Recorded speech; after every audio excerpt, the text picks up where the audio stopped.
Madam बोरेडियन की आवाज़ सुनकर कैथरीन जल्दी से बाहर आ जाती है और वह कहती है कि योहानेस जल्दी आइए। वह जाते हुए सोचती रहती है कि हमें जल्दी जाना होगा, वह मर्डरर जल्द ही यहीं आसपास ही होगा, हम उसे पकड़ सकते हैं। मैडम बोरेडियन आगे बढ़ती रहती है और सोचती रहती है कि आखिर मेरी आवाज़ क्यों निकल नहीं रही है। अगर मैं ऐसे ही रही तो मेरा अंत भी हो जाएगा, लेकिन मैं मरना नहीं चाहती। वह बहुत ही ज़्यादा घबराई हुई थी और घबराते हुए स्टैन को लेकर आगे बढ़ती रहती है और उसे कुछ दिखाई देने पर वह उसे मारने की कोशिश करती है, लेकिन वहाँ पर कोई भी नहीं होता है। वह सोचती रहती है कि मैंने कुछ भी गलत नहीं किया, मेरे पास छिपाने के लिए भी कुछ नहीं है और यहाँ पर वह क्यों नहीं है, आखिर वो कहाँ पर चला गया, मैंने उसे यहीं पर देखा था। वह बालकनी से नीचे झांकते हुए सोचती रहती है कि मुझे लगता है कि मैं इस सदमे से पागल हो गई हूँ और अचानक से उसके गले पर तार लिपट जाता है और वो धीरे धीरे कसना शुरू हो जाता है। वह उस तार को निकालने की कोशिश करती रहती है, लेकिन कुछ नहीं हो पाता है और अंततः उसे सांस भी आना बंद हो जाती है। वह बहुत ही ज़्यादा घबराई हुई रहती है और कोशिश करती रहती है, लेकिन कुछ नहीं होता है।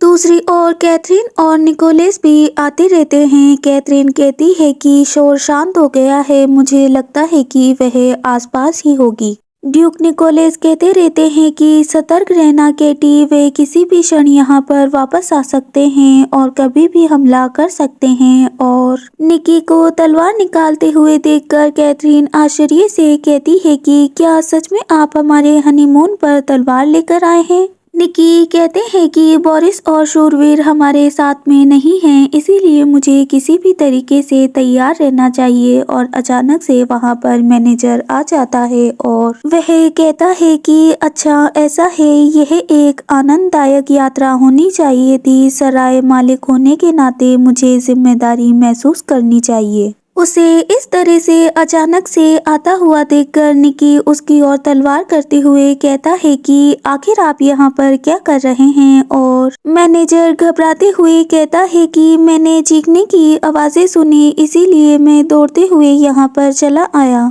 मैं आपसे सच कह रहा हूँ कि मैं कसम खाता हूँ मैंने कुछ भी नहीं कहा। और कैथरीन कहती है कि फिर भी आप यहाँ पर ऐसे ही लापरवाह की तरह नहीं घूम सकते हैं, हत्यारा कहीं पर भी हो सकता है। अचानक से दरवाजे की ओर से अजीब सी आवाज़ आती है और कैथरीन कहती है कि इसका मतलब वह आवाज़ यहाँ से ही आई थी। और ड्यूक निकोलस उस दरवाजे को धक्का मारते हुए कहते हैं कि सभी पीछे हट जाओ, मुझे इसे तोड़ना होगा। निकी दरवाज़ा तोड़ देता है और अगले ही क्षण मैडम को देखकर कैथरीन शॉक हो जाती है, क्योंकि वह कुछ भी कर नहीं पा रही थी। उसके गले के चारों ओर तार लपटी हुई थी और वह मरने वाली थी। यह देखकर ड्यूक निकोलस जल्दी से आगे बढ़ते हैं और अपनी तलवार से उन सभी तारों को काट देते हैं, जिससे कि वह छूट जाती है और गिर जाती है। कैथरीन जल्दी से उसके पास आती है और कहती है कि मैडम क्या आप ठीक है? उसके गले पर निशान देखकर वह सोचती है कि रेशमी धागों में इस प्रकार के कांच कैसे हो सकते हैं? आखिर कौन इस तरह की चीज कर सकता है? यह कितना भयानक है। वह उसे संभालते ही रहते हैं कि ड्यूक निकोलस कहते हैं कि कुछ क्षण के लिए यहीं रुको, मैं कुछ चेक कर रहा हूँ। और कैटी उसे संभालते हुए कहती रहती है कि ठीक है, अपना ध्यान रखना।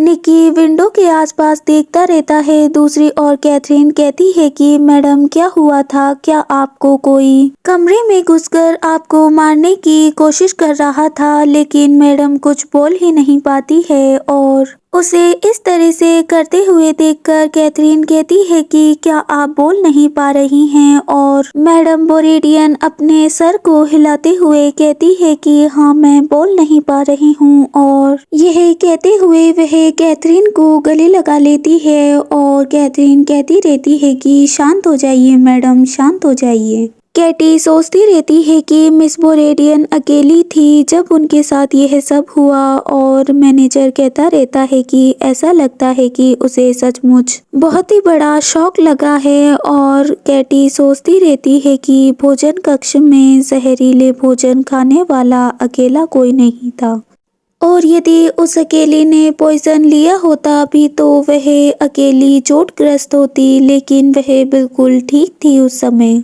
क्या कहीं ऐसा तो नहीं है कि यह सब कोई नाटक हो सकता है, एक साजिश की तरह? कैथरीन कहती है कि आखिर जुड़ीता का कमरा नंबर क्या है और मैनेजर कहता है कि वह ठीक बगल वाले कमरे में है, उसका कमरा नंबर 408 है। कैथरीन जल्दी से वहां से धन्यवाद कहते हुए भागती है। वह सोचती है कि शायद मैं इस बारे में बिल्कुल गलत थी और मैनेजर कहता रहता है कि प्लीज अकेले मत जाइए, यह आपके लिए खतरनाक हो सकता है।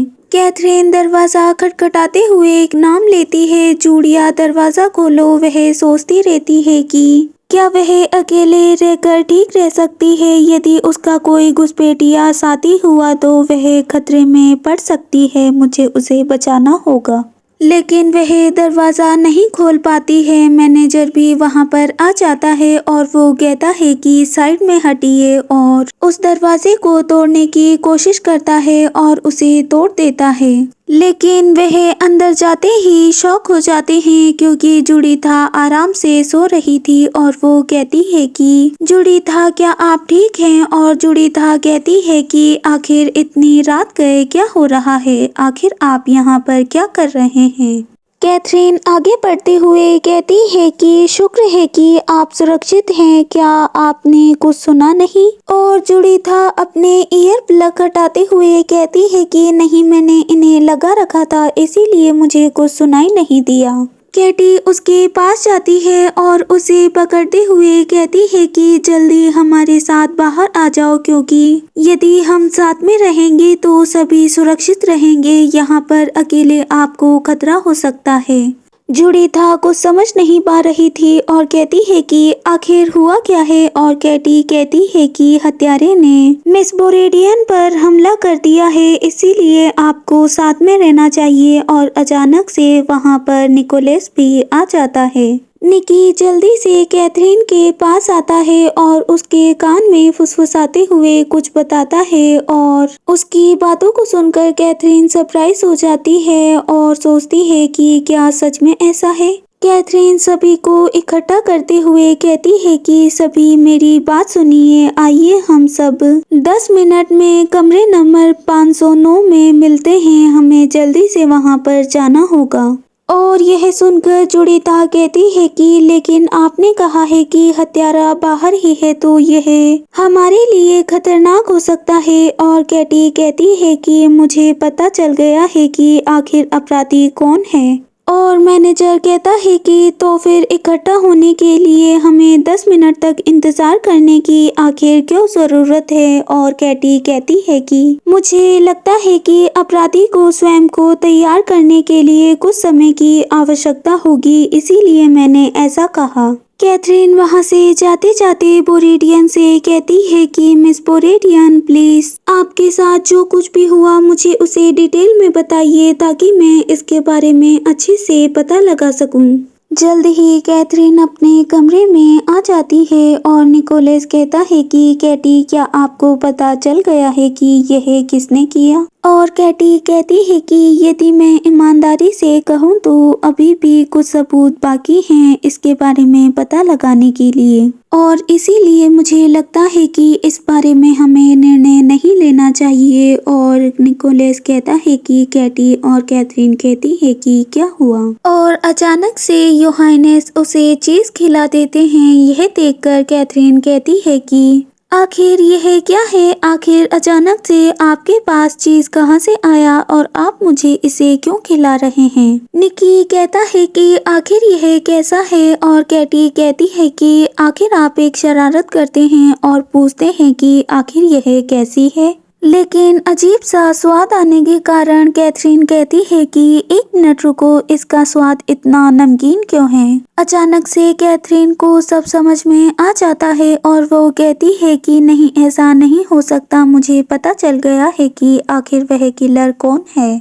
ड्यूक निकोलस कहते रहते हैं कि इसके लिए हमारे पास ज़्यादा समय नहीं है और कैथरीन कुछ ढूंढते हुए कहती है कि मुझे मिल गया। और ड्यूक निकोलस कहते हैं कि क्या आप इसके लिए तैयार हैं, तो हमें चलना चाहिए। कैथरीन ने आखिरकार पता लगा ही लिया था कि आखिर वह किलर कौन है और कौन इतनी चतुराई से सब कुछ कर रहा है। वह स्माइल करते हुए निकोलस से कहती है कि ठीक है, सब तैयार है, अब हमें चलना चाहिए। दूसरी ओर मिस बोरेडियन एक रिपोर्ट के रूप में उसके साथ जो कुछ भी हुआ उसे लिखती रहती है और उस पेपर पर लिखकर उसे कैथरीन को दे देती है। और उस रिपोर्ट को लेते हुए कैथरीन कहती है कि माय लेडी, क्या आपने इसमें सब कुछ लिख लिया है। वह अभी भी ठीक से बोल नहीं पा रही थी और वो अपने सर को हिलाते हुए कहती है कि हाँ हाँ, और कैथरीन उसे पढ़ते हुए कहती है कि आपने अपराध से पहले और बाद में जो कुछ भी हुआ उसके बारे में यथासंभव विस्तार से लिखा है ना। और मैडम उनसे कहती है कि हाँ, मैंने ऐसा ही लिखा है। और दूसरी ओर कैथरीन कहती है कि इसके लिए आपका बहुत बहुत शुक्रिया। तो फिर क्या अब हमें आगे बढ़ना चाहिए, हम इसका पता लगा सकते हैं। वह सीढ़ियों से जाते रहते हैं और कैथरीन कहती है कि जुड़ीथा, क्या आपका पैर ठीक है। मैंने आपको कमरे में देखा कि आप इसे ठीक से सहला रही थी, क्या वह ठीक है। और जुड़ीथा कहती है कि ओह, मैं पहले घाट की ओर दौड़ते समय फिसल गई थी, मुझे लगा कि तब मैंने उसे मोड़ दिया था। कैटी उसके पास जाती है और उसकी मदद करते हुए कहती है कि इससे आपको बहुत ही ज़्यादा दर्द हो रहा होगा, मुझे चलने में आपकी मदद करने दीजिए। और जुड़ीथा कहती है कि नहीं, मैं ठीक हूँ, चिंता मत कीजिए। और कैथरीन कहती रहती है कि चलिए हमें आगे बढ़ना चाहिए और वह कहती है कि इसके लिए शुक्रिया। और वो दोनों आगे बढ़ती रहती है कि अचानक से एक सीढ़ी से टकराते हुए दोनों ही नीचे गिर जाती है। उन्हें गिरता हुआ देखकर निकी जल्दी से कैटी के पास आता है और हाथ आगे बढ़ाते हुए कहता है कि क्या आप ठीक हैं, आपको कहीं चोट तो नहीं लगी। और कैथरीन खड़े होते हुए कहती है कि नहीं नहीं, मैं ठीक हूँ, चिंता मत कीजिए। और जुड़ीथा गिरते ही किसी चीज को ढूंढती रहती है जो कि उससे गिर गई थी। और कैटी उसे देते हुए कहती है कि जुड़ीथा, क्या हुआ, क्या आप इसे ही खोज रही हैं। और जुड़ीथा उसे लेते हुए कहती है कि इसके लिए आपका शुक्रिया, आपने इसे मेरे लिए ढूंढ दिया। और कैटी कहती है कि बिल्कुल नहीं, यह तो बस मुझे मिल गया था, चलो हमें जल्दी करनी चाहिए और आगे बढ़ना चाहिए। जल्द ही वह सभी रूम नंबर 508 पर पहुंच ही जाते हैं और कैथरीन कहती है कि ठीक है, चलो अपराधी का पता लगाते हैं। कैथरीन उनसे कहती है कि सबसे पहले अपराधी ने 2 रेशम के धागे लिए, उसमें से एक पर उन्होंने बारीक पीसे हुए कांच के टुकड़े मिलाए, उस पर गोंद की परत चढ़ाई और उसे सख्त होने के लिए छोड़ दिया। और ऐसा करने के बाद में उस अपराधी ने उस रेशम के धागे को कमरा नंबर 508 की रेलिंग से बांध दिया, जो कि मिस बोरेडियन के कमरे के तिरछी दिशा में ऊपर की ओर थी। और वह उनकी बातों को सुन रहा था जैसे कि मेरे होंठ सूख गए हैं। और जब उसका काम कमरा नंबर 508 में पूरा हो गया तो वह बालकनी की मदद से कमरा नंबर 9 की बालकनी में चला गया। इसके साथ ही उसके पास ज़्यादा समय नहीं था, इसीलिए उसने कमरा नंबर 509 की बालकनी से एक कठपुतली लटका दी जिससे कि वह उसे डराते हुए बाहर निकाल सके। और इसके बाद में उसने एक दूसरी रेशम की रस्सी लटका दी जिस पर कि वह शीशा जड़ा हुआ था। और अपनी तैयारी को पूरा करने के बाद में वह अपराधी कमरा नंबर 508 में वापस से लौट आया शिकार के जाल में फंसने का इंतजार करने के लिए।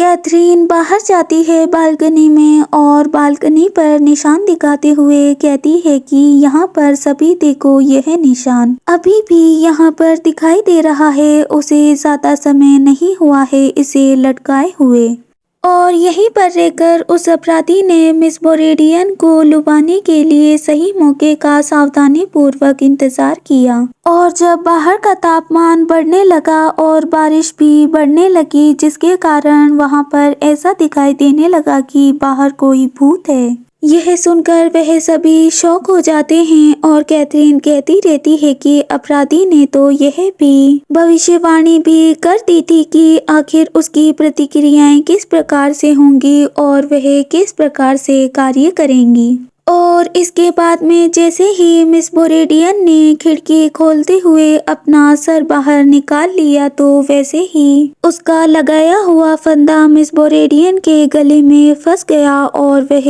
स्वयं को छुड़ा नहीं पाई। मिस बोरेडियन बालकनी के पास आते हुए कहती है कि नहीं, ऐसा नहीं हो सकता, और कैथरीन कहती रहती है कि अपराधी ने पहले ही पूरी गणना कर ली थी, लेकिन उन्होंने एक अप्रत्याशित परिवर्तन को ध्यान में नहीं रखा था। वह आपको मारने की पूरी कोशिश करता ही रहता है कि अचानक से हम सभी आ जाते हैं और हमारी आवाज सुनकर वह घबराते हुए जल्दी से स्वयं को बचाने के लिए वहां से भाग जाता है। कैथरीन कहती है कि एक पल के लिए यहीं रुकिए। दूसरी ओर वह हत्यारा भागते हुए सोचता रहता है कि मुझे बताओ कि कहीं ऐसा तो नहीं है कि उन्हें सब पता चल गया है, उन्हें पता चल गया है कि आखिर अपराधी कौन है। वह उसे ढूंढने के लिए सभी कमरों की छानबीन कर रहे थे। वह सोचता रहता है कि क्या सचमुच वह मुझे पकड़ने वाले हैं, मेरे बारे में पता लगाने के लिए, जांच करने के लिए क्या वह सभी कमरों को तोड़ देंगे। और जब हम पूरी तरह से कमरों को चेक कर रहे थे, तो उस स्थिति में उसके पास भागने के लिए केवल एक ही संभव रास्ता था, और वो यह था कि वह नीचे की ओर जाते हुए बालकनी से स्वयं को बचा सके। और जब वह कूदा तो शायद उसे चोट लग गई। क्यों, मैंने ठीक कहा ना, इसीलिए आपके पैर में चोट लगी थी, है ना जुड़ी था। और यह सुनकर जुड़ी था चिल्लाते हुए कहती है कि आखिर आप क्या कह रही हैं? क्या सच में आपको लगता है कि वह अपराधी मैं ही हूँ? क्या आपको सिर्फ इसीलिए लगता है क्योंकि मेरे पैर में मोच आई है? और यदि इस बारे में सोचा जाए तो इसके लिए हेडमिस्ट्रेस भी संदिग्ध हो सकती हैं, उन पर भी शक किया जाता है। लेकिन जब बैरन की मृत्यु हुई तो हम सब भोजन कक्ष में ही एक साथ थे। क्यों, आपको इसके बारे में क्या लगता है? और यह सुनकर निकी आगे आते हुए कहता है कि इसके लिए भी आपके पास काफी अवसर थे, आपको बस इतना ही करना था कि पहले से ही बैरन के रुमाल पर जहर डालना था। और यह सुनकर जुड़ीता कहती है कि आपने अभी अभी क्या कहा? निकी कहता है कि बैरन दाएं हाथ का था, इसीलिए वह पहले बाएं जेब वाले रुमाल का इस्तेमाल करता था। और जैसा कि आपने कहा, होटल पहुंचने से पहले बैरन ने पहले से ही 2 रुमाल को इस्तेमाल कर लिया था। और भोजन कक्ष में भी इन सब के अलावा उन्होंने एक और रुमाल का इस्तेमाल किया था। और जब वह कमरे में गए तो उनकी आदत के अनुसार उन्होंने बाएं जेब में ही अपना हाथ डाला होगा। और जब वहां पर कोई रुमाल नहीं होता है तो उसने दाहिने जेब में अपने हाथ को रुमाल निकालने के लिए डाला होगा। और सच्चाई तो यह थी कि उन सभी तीनों रुमालों पर ही जहर लगा हुआ था, जहर के कारण। और उन रुमाल पर जहर होने के कारण उनका कलर बदल गया, जिससे कि पता चला कि उन पर जहर लगा हुआ है। योहानेस सोचते रहते हैं कि यदि कैटी ने इस पर ध्यान नहीं दिया होता तो मैं इससे चूक जाता। कैटी कहती है कि क्या आपको यह अजीब नहीं लगता कि फेंके गए रुमालों का रंग अलग है? और योहानेस कहते हैं कि आप कह रही हैं तो यह सच है, इनका रंग अलग है। निकोलस कहता है कि चूंकि उन्होंने अपने हाथों से ही शहर को सूंघा था, इसीलिए वहां पर कोई भी हत्यारा नहीं था और दरवाजा अंदर से बंद था। और जिसने कि उस पर जहर लगाया, ऐसा केवल वही व्यक्ति कर सकता था जिसने कि बैरन को रुमाल तैयार करके दिए थे, जबकि वह अपनी स्वच्छता के प्रति अत्यधिक सहज रहता था। यह सुनकर जुड़ीथा हंसने लगती है और यह देखकर बोरेडियन उसके बालों को खींचते हुए कहती है कि आखिर आप ऐसा मेरे साथ कैसे कर सकती हैं। और मैनेजर उसे पकड़ते हुए कहता है कि मैडम मैडम रुक जाइए, और बोरेडियन कहती रहती है कि इस प्रकार के व्यक्ति को तो मार डालना चाहिए, आखिर वह ऐसा कैसे कर सकती है। दूसरी ओर कैथरीन सोचती रहती है कि आखिर जुड़ीथा उन दोनों को मारने की कोशिश क्यों कर रही थी। उन दोनों में एक समानता है कि शुरुआत से ही इस तरह की योजना को लागू करने के लिए कई शर्तों की आवश्यकता थी। इस बारे में सोचते हुए कैथरीन जुड़ीथा के पास जाती है और कहती है कि जुड़ीथा अभी भी कुछ ऐसा है जो आपने हमें नहीं बताया है। क्यों मैंने ठीक कहा ना? तो प्लीज मुझे बताइए कि आखिर आप हम सबसे क्या छुपाने की कोशिश कर रही हैं।